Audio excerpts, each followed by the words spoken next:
Chioma was playing by the beach near her home in Lagos. The sun was shining bright and the waves were gentle. She loved digging in the sand, hoping to find seashells and colourful stones. But today, she found something special. As she dug deeper, her fingers touched something hard. She pulled it out and gasped. It was a beautiful golden necklace, shining brightly in the sunlight. "Chioma, what did you find?" her best friend Ikechukwu asked, running over. "Look, Ikechukwu, it's a golden necklace," Chioma replied, her eyes wide with excitement. Ikechukwu's eyes grew big. "Wow, Chioma, it's so pretty. But we should show it to your mom. She'll know what to do." They ran to Chioma's house, holding the necklace carefully. Chioma's mother, Auntie Bridget, was cooking in the kitchen when they burst in. "Mom, look what I found," Chioma said, holding up the necklace. Auntie Bridget turned and gasped. "Chioma, where did you get this?" she asked, her voice shaking. "At the beach. It was buried in the sand," Chioma explained. Auntie Bridget looked worried. "This necklace, it's beautiful, but it looks very old. We need to be careful with it." That night, strange things started happening. The lights in the house flickered, and they heard strange noises. Chioma's little brother, Obi, woke up crying from a bad dream. Chioma clutched the necklace tightly, feeling uneasy. The next morning, Auntie Bridget called their village elder, Uchechi. He was very wise and knew many things about their history and traditions. When he saw the necklace, his face grew serious. "This is the golden necklace of Adola," Uchechi said slowly. "It was lost many years ago and is said to carry a curse. Whoever finds it will face great misfortune unless they can break the curse." Chioma's heart sank. "What do we do, Uchechi? How can we break the curse?" Uchechi thought for a moment. "You must return the necklace to its rightful place in the old temple in the forest. It will not be an easy journey. You will face many challenges, but you must do this to save your family." Chioma felt scared but determined. "I'll do it, Uchechi. I'll take the necklace back to the temple." Ikechukwu grabbed her hand. "I'm coming with you, Chioma. You won't have to do it alone." Uchechi nodded. "Be brave, children. The journey will be difficult, but you have each other." With the golden necklace wrapped carefully in a cloth, Chioma and Ikechukwu set off towards the forest. The path was long and winding, and the forest grew darker as they went deeper. Strange noises surrounded them, and their hearts pounded with fear. Suddenly they heard a rustling in the bushes. Chioma and Ikechukwu froze, holding their breath. A shadowy figure emerged, and they saw it was an old woman with kind eyes. "Who are you, children, and why are you in the forest?" the old woman asked. Chioma explained their quest, showing her the necklace. The old woman nodded. "I can help you, but you must trust me. The path ahead is filled with traps and dangers. Stay close and follow my lead." The old woman led them through the forest, helping them avoid the traps and dangers. As they walked, Chioma wondered who this mysterious woman was and why she was helping them. But there was no time for questions now. They had to focus on their mission. Just as they thought they were close to the temple, a loud roar echoed through the forest. They turned to see a huge, fierce-looking lion blocking their path. The lion's eyes glowed with a strange light, and it looked directly at the necklace in Chioma's hands. Chioma's heart raced as she stared at the lion. It was the largest lion she had ever seen, and its eyes seemed to pierce right through her. She clutched the necklace tightly, feeling its warmth against her skin. The old woman stepped forward, raising her hand. "Do not fear," she said softly. "This lion is the guardian of the temple. He will not harm us if we show respect and explain our purpose." Ikechukwu whispered to Chioma, "What do we do now?" Chioma took a deep breath and stepped forward, holding the necklace out in front of her. "Great Lion, we come in peace. We found this necklace buried in the sand, and we have learned that it must be returned to the temple to break the curse. Please, let us pass." The lion's eyes softened and it bowed its head. The old woman smiled. You have shown courage and respect, Chioma. The guardian accepts your words. The lion stepped aside, and the path to the temple became clear. Chioma and Ikechukwu followed the old woman, feeling a mix of relief and anticipation. The temple stood tall and ancient, covered in vines and surrounded by a mystical glow. As they approached the entrance, the old woman turned to them. "This is where I leave you, children. You must enter the temple alone and place the necklace on the altar. Only then will the curse be lifted." Chioma and Ikechukwu nodded, thanking the old woman for her guidance. They stepped into the temple, feeling a chill in the air. The walls were covered in carvings and symbols that told stories of old. At the center of the temple was a grand altar, glowing with a soft light.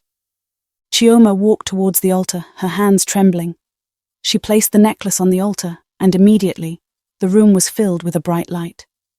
The ground shook, and the carvings on the walls began to move, telling the story of the necklace and its curse.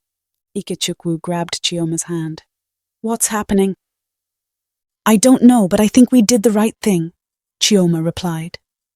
Suddenly, a voice echoed through the temple. "You have shown great bravery and kindness. The curse is lifted, and the spirit of Adola is free." The light faded, and the temple became calm.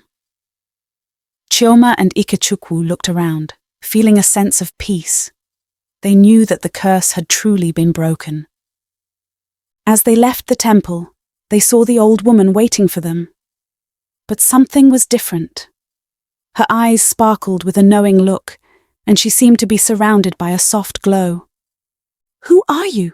Chioma asked, her voice filled with wonder. The old woman smiled. "I am Adola, the spirit of the necklace. You have freed me, and for that, I am forever grateful. Now return to your family, and know that you are protected and blessed." With that, the old woman disappeared, leaving Chioma and Ikechukwu standing in awe. They made their way back through the forest, feeling lighter and happier. The challenges they faced had brought them closer and taught them the value of courage and friendship. As they emerged from the forest, they saw their village in the distance. The sun was setting, casting a golden glow over everything. They knew they had completed their mission, but their adventure was far from over. Chioma and Ikechukwu returned to their village with hearts full of relief and joy. They couldn't wait to tell Chioma's mother, Auntie Bridget, and Uchechi about their journey, and how they had successfully broken the curse of the golden necklace. As they approached Chioma's house, they saw Auntie Bridget waiting anxiously at the door. When she saw them coming, her face lit up with a mixture of worry and relief. "Chioma! Ikechukwu, you're back!" Auntie Bridget exclaimed, rushing to hug them tightly. "We were so worried. What happened? Did you manage to break the curse?" Chioma smiled and nodded. "Yes, Auntie Bridget. We found the temple and placed the necklace on the altar. The curse has been lifted." Auntie Bridget sighed with relief, tears welling up in her eyes. "Oh, thank goodness. I knew you two could do it. I'm so proud of you." Uchechi approached them, his face filled with pride. "You have done a great service to our village, Chioma and Ikechukwu. The spirit of Adola is at peace now, thanks to your bravery and determination." Just then, the villagers began to gather around, curious to hear the story of Chioma and Ikechukwu's adventure. They listened with wide eyes as the children recounted their journey through the forest, facing challenges and ultimately triumphing over the curse. As the sun set and the village celebrated their return, Chioma couldn't help but feel a sense of fulfillment. She had learned so much on this journey, about courage, friendship, and the importance of facing challenges head-on. That night, as Chioma lay in bed, she looked at the necklace sitting on her bedside table. It no longer held the weight of a curse, but instead carried the memory of their adventure and the lessons they had learned. But little did Chioma know, their adventure was not over yet. The next morning, a messenger arrived from a neighboring village, seeking their help. It seemed that another ancient artifact had been discovered, and it too carried a mysterious curse. Excited by the new adventure awaiting them, Chioma and Ikechukwu eagerly joined the messenger from the neighboring village. They set off with a renewed sense of purpose, knowing that they could once again make a difference and help lift another curse. The journey to the neighboring village was long but filled with anticipation. Along the way, they met new friends and faced new challenges. They relied on the lessons they had learned from their previous adventure: courage in the face of fear, trust in each other, and faith that they were on the right path. When they finally arrived at the neighboring village, they were greeted warmly by the villagers. They learned about an ancient artifact that had been causing misfortune and despair among the villagers. Without hesitation, Chioma and Ikechukwu, with the help of their new friends, set out to find the artifact and discover how to break its curse. Their journey this time took them through dense forests, treacherous rivers, and mysterious caves. They encountered tests of bravery and moments of doubt. But through it all, they remained steadfast and determined, knowing that they were making a difference in the lives of others. Finally, after many trials and tribulations, they discovered the artifact hidden deep within a sacred cave. Chioma recognized it instantly, a glowing stone with ancient markings that told a story of love and betrayal. With the guidance of the village elders and the wisdom they had gained from their previous adventure, Chioma and Ikechukwu found a way to release the artifact's curse. As they returned to their village once more, triumphant and filled with pride, they reflected on the lessons they had learned from their experiences. They gathered the villagers and shared 3 important moral lessons. 1. Courage and faith. In times of uncertainty and danger, it's essential to have courage and faith. Trusting in yourself and believing in the guidance of others can lead to overcoming seemingly insurmountable challenges.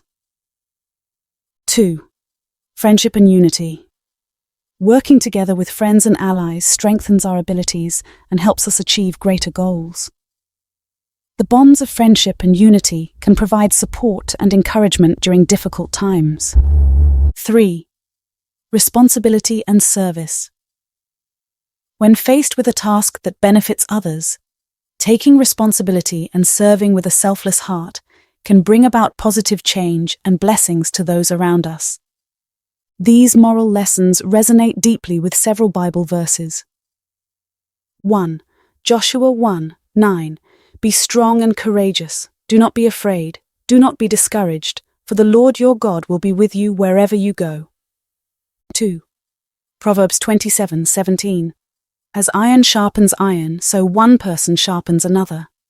This verse emphasizes the importance of friendship and unity in achieving common goals. 3. Galatians 5:13.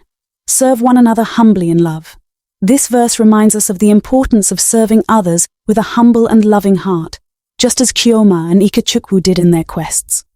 With these lessons and verses in mind, Chioma and Ikechukwu knew that their adventures had not only brought joy and relief to their villagers, but had also taught them valuable principles that would guide them throughout their lives. As they looked out at their community, filled with gratitude and hope, they knew that they had made a difference, not just in breaking curses, but in strengthening bonds and inspiring others to follow their example. And so, Chioma and Ikechukwu's story of courage, friendship and service became a cherished tale in their village, passed down through generations as a reminder of the power of faith and unity in overcoming challenges and spreading kindness and hope to all.